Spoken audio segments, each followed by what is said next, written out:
À Tunis, les boulangers ont déjà dû s'adapter à la hausse du cours du blé.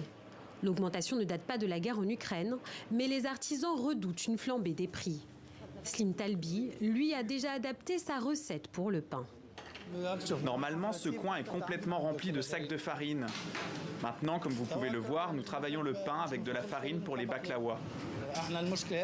Nous avions ce problème d'approvisionnement de farine avant que la guerre se déclenche.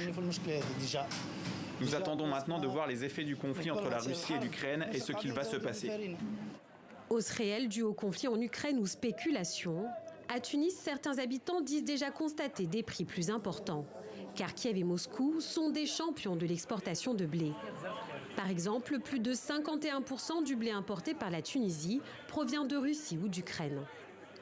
L'Afrique est d'ailleurs le continent le plus dépendant aux productions de ces deux pays. Sur cette carte, voici les États qui importent le plus cette précieuse céréale.